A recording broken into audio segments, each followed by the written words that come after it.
শিশু ও নারী তথা মানব মুক্তি আন্দোলনের অন্যতম পুরোধা ব্যক্তিত্ব মাহফুজা খানম আর নেই। 12 আগস্ট মঙ্গলবার রাজধানী ঢাকার হোলি ফ্যামিলি হাসপাতালে সকাল 11টার দিকে তিনি মৃত্যুবরণ করেন। মৃত্যুকালে তার বয়স হয়েছিল 80 বছর।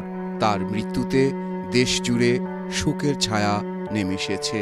সামাজিক যোগাযোগ মাধ্যমে তার গুণগ্রাহী বিভিন্ন জন তাকে নিয়ে গভীর শোক ও শ্রদ্ধা জানিয়েছেন। এক্সট্রিম মশার কয়েল প্ল্যান্ট ফাইবার দিয়ে তৈরি, তাই সহজে ভাঙে না, সুগন্ধিযুক্ত ও নিরবিচ্ছিন্নভাবে চলে। ডেঙ্গু, চিকুনগুনিয়া বাহি সহ যে কোনো মশার বিরুদ্ধে দেয় এক্সট্রিম সুরক্ষা। মাহফুজা খানম তার অনেক পরিচয়: শিক্ষিকা, শিক্ষাবিদ, নারী নেত্রী, সমাজসেবী, মুক্তিযোদ্ধা ও ঢাকা বিশ্ববিদ্যালয় কেন্দ্রীয় ছাত্র সংসদের প্রথম এবং একমাত্র নারী ভিপি। দীর্ঘদিন ধরে বিভিন্ন সরকারি কলেজে শিক্ষকতায় নিযুক্ত থাকা অধ্যাপক মাহফুজা খানম এশিয়াটিক সোসাইটির সভাপতির দায়িত্ব পালন করেছেন। ছিলেন ঢাকা বিশ্ববিদ্যালয়ের সিনেট সদস্য। এছাড়া খেলাঘর সহ বিভিন্ন সামাজিক ও সাংস্কৃতিক প্রতিষ্ঠানের চেয়ারপারসন এবং জাতীয় মানবাধিকার কমিশনের সদস্য হিসেবেও দায়িত্ব পালন করেছেন তিনি। মুক্তিযুদ্ধে সক্রিয় ভূমিকা রেখে যুদ্ধাঙ্গনে সরাসরি যুদ্ধ করেছেন তিনি। ডাকসুর ইতিহাসে একমাত্র নারী ভিপি মাহফুজা খানমের জন্ম কলকাতায় 1946 সালের 14 এপ্রিল। তিনি 1966 সালে ঢাকা বিশ্ববিদ্যালয়ের পদার্থবিজ্ঞান বিভাগ থেকে স্নাতক এবং 1967 সালে একই বিভাগ থেকে স্নাতকোত্তর ডিগ্রি লাভ করেন।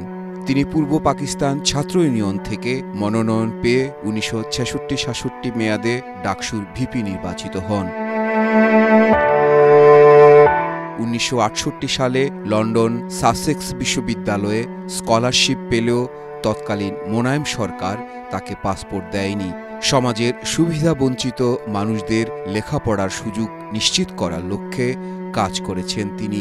সুবিধাবঞ্চিতদের শিক্ষার আর্থিক তহবিলের জন্য বিভিন্ন শিক্ষা প্রতিষ্ঠানে প্রায় 17টি শিক্ষা কল্যাণ ট্রাস্ট গঠন করেছেন মাহফুজা খানম। মাহফুজা খানম 8 ফেব্রুয়ারি 1969 সালে প্রখ্যাত আইনজীবী ও সাবেক আইনমন্ত্রী শফিক আহমেদকে বিয়ে করেন। তারা 2 পুত্র ও 1 মেয়ে সন্তানের জনক জননী। মাহফুজা খানম 2012 সালে নারী শিক্ষা ও আর্থসামাজিক উন্নয়নের জন্য বেগম রোকেয়া পদক লাভ করেন। তিনি 2013 সালের 26 আগস্ট অনন্যা শীর্ষ 10 2013 পুরস্কার ও সম্মাননা পান।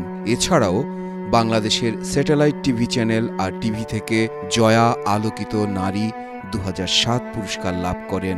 2021 সালে শিক্ষা বিভাগে তিনি 21 পদক লাভ করেন।